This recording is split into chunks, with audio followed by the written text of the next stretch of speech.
117 formulada por este diputado, doña Mónica Oltra, del Grupo Parlamentario Compromís, al Consell sobre el Centro de Salud de l'Alcúdia.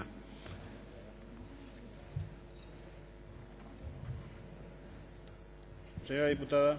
Gràcies, senyor president. Bona vesprada, senyories.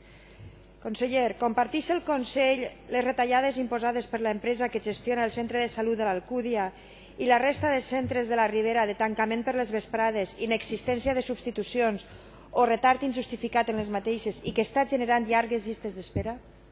Moltes gràcies. Senyor conseller. Gracias, señor presidente.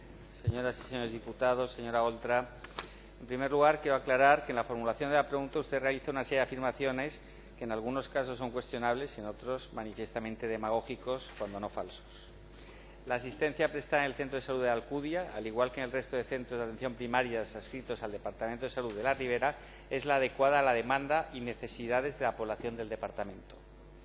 Respecto al horario de apertura de estos centros, la asistencia sanitaria programada en el Centro de Salud de Alcúdia durante el periodo estival se realiza desde el año 2009 en horario de 8 a 15 horas. A partir de esa hora y hasta el día siguiente es el punto de atención continuada, el PAC 24 horas, el encargado de prestar la atención urgente, por lo que la asistencia a los pacientes está garantizada las 24 horas del día, los 365 días del año.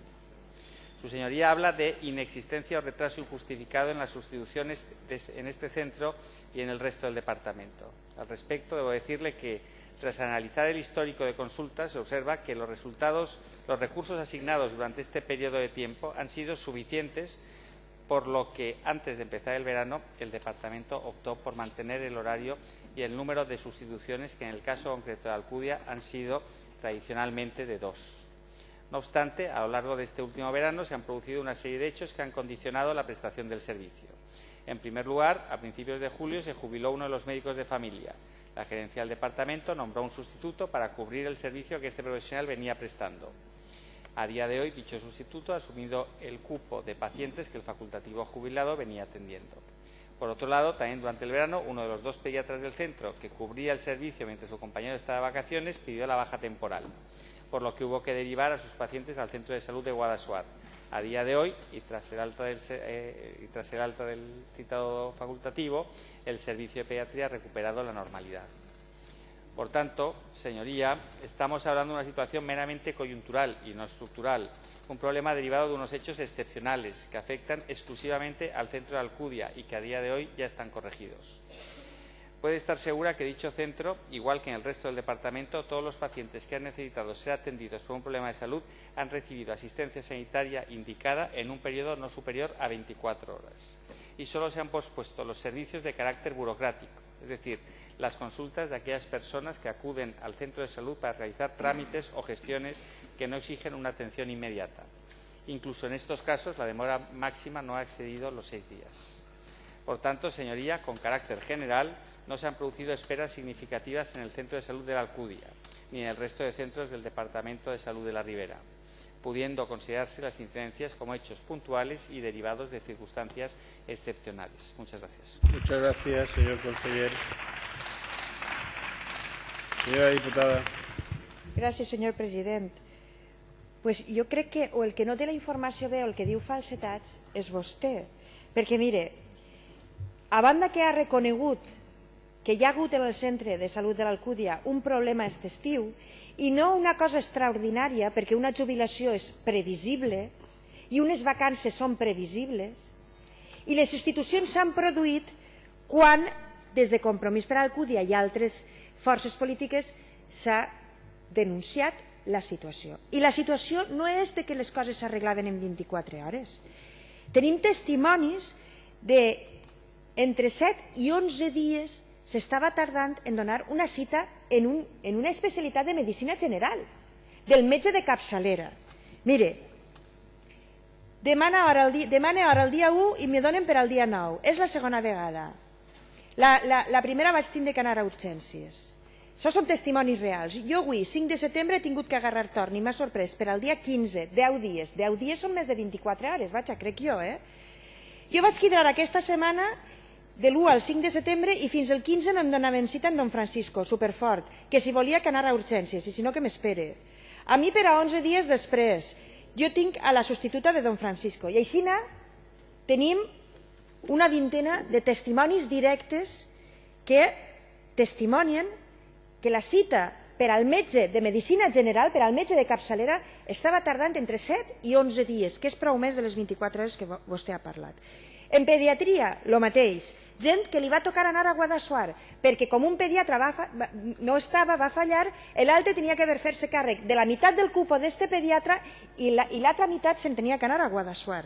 Si no tens cotxe, no sé com ho fas, però així també tenim testimonis. Avui he anat amb la meva filla, la seva pediatra està de vacances, m'han enviat al centre de salut de Guadassuar. I com estos, una vintena de testimonis. Si a vostè això li pareix normal i que se tinga que denunciar en premsa, perquè vostès només reaccionen quan la cosa és en premsa.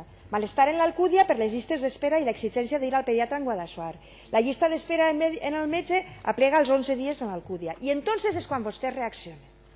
El que jo no entenc, i jo li demanava, és si vostès comparteixen aquest criteri de l'empresa, perquè l'empresa fa això, i això és estructural, no és una cosa puntual, com han denunciat els sindicats, i és que les substitucions de personal han passat del 61,37% en l'any 2010 al 37,80% en l'any 2014. És a dir, hem baixat pràcticament a la meitat de substitucions. I això és un problema estructural que fa l'empresa per embutxacar-se els diners de les substitucions, perquè cada substitut que l'empresa no ha de pagar són diners que s'estalvia, però que els valencians sí que paguem a través de la concessió. Mire, vostè dirà que jo dic falsetats. Igual també el Partit Popular en l'Alcúdia diu falsetats, perquè veig el que n'ha aprovat en l'Ajuntament de l'Alcúdia per unanimitat, també el Partit Popular. Manifestar la seva enèrgica protesta per la situació que s'ha donat durant el mes de setembre al Centre de Salut de l'Alcúdia, tant pel que fa a les llistes d'espera de medicina general com per la situació del servei de pediatria que ha funcionat amb un sol pediatre dels dos que corresponen. Exigir a l'empresa Ribera Salut, concessionària de l'Hospital de la Ribera, que el nivell de prestació de serveis durant l'estiu i durant la resta de l'any per al Centre de Salut de l'Alcúdia siga al 100%. Exigir que la llista d'espera per a medicina general del Centre de Salut de l'Alcúdia siga realment de 48 hores, com anuncia el gerent de l'hospital, i no fins als 11 dies com ha passat aquest mes de setembre. Demanar la publicació per part de l'Hospital i Departament de la Ribera del resum de les llistes d'espera, tant per a medicina general com per a especialistes. I traslladar aquesta moció al conseller de Sanitat, al Consell de Salut del Departament de la Ribera i als grups parlamentaris de les Corts Valencianes. El Partit Popular de l'Alcúdia també diu falsetats. Senyor conseller, això és el que diu tot el poble de l'Alcúdia. I les xifres parlen d'un problema estructural, en estiu, en comarques on a més se dobla la població i les substitucions han baixat al 37%. És a dir, amb la meitat, menys de la meitat del personal se té que atendre a una població que creix significativament en estiu i que dona problemes com aquest, perquè, a més, com se'ls va ocórrer adelantar el curs al dia 3 en les seues ocurrències, des del 3 de setembre el centre tenia que haver funcionat en normalitat i no ho ha fet. I d'això és el que jo vull que me valori. Moltes gràcies. Senyor conseller. Gracias, señor presidente. Señora Oltra, mire, una jubilación es previsible y por eso se hizo la contratación oportuna. Una baja no es previsible y, por tanto, complicó la situación en ese consultorio. Pero fíjese, usted siempre se empeña en traer a estas Cortes temas puntuales. Un consultorio, un centro de salud, un CSI que se convierte en un centro de especialidades, cosas muy puntuales. Y yo prefiero hablar de lo que ha hecho la Consejería de Sanidad para conseguir que los valencianos tengan la sanidad que queremos durante una época, como es la de verano, en la que cambian la situación de la población en la Comunidad Valenciana. Hemos creado 47 centros auxiliares, consultorios auxiliares en zonas turísticas que añadimos a las estructuras habituales para conseguir que la atención sanitaria sea la que queremos para nuestros ciudadanos en el periodo estival, contratando a 378 profesionales en esos centros auxiliares, consultorios auxiliares en zonas turísticas. Hemos generado 7.400 profesionales contratados para cubrir las vacaciones de la gente que tiene derecho a sus vacaciones en Sariano. Eso es lo que hacemos para que los valencianos y la gente que visita nuestra comunidad en el periodo estival tenga la sanidad que queremos queremos que tenga. Eso han sido más de 48 millones de euros lo que hemos gastado desde la Consejería de Sanidad, desde el Gobierno valenciano, para saber y estar tranquilos sabiendo que los valencianos tienen, y las personas que nos visitan en periodo estival, tienen la sanidad que se merecen. Nosotros al final trabajamos para hacer un uso eficiente de los recursos, sabiendo que la demanda puede variar y cómo varía la demanda en el periodo estival. Y por último, decirle que estamos tranquilos porque las encuestas de satisfacción que tenemos y las hacemos nosotros en el departamento de La Ribera, donde está incluido el centro de salud de Alcudia, nos dice que más del 92% de todos los usuarios de los centros del departamento están satisfechos o muy satisfechos con el servicio prestado. Por lo tanto, sabemos que estamos haciendo las cosas bien porque lo dicen los ciudadanos. Muchas gracias. Pregunta número 1000.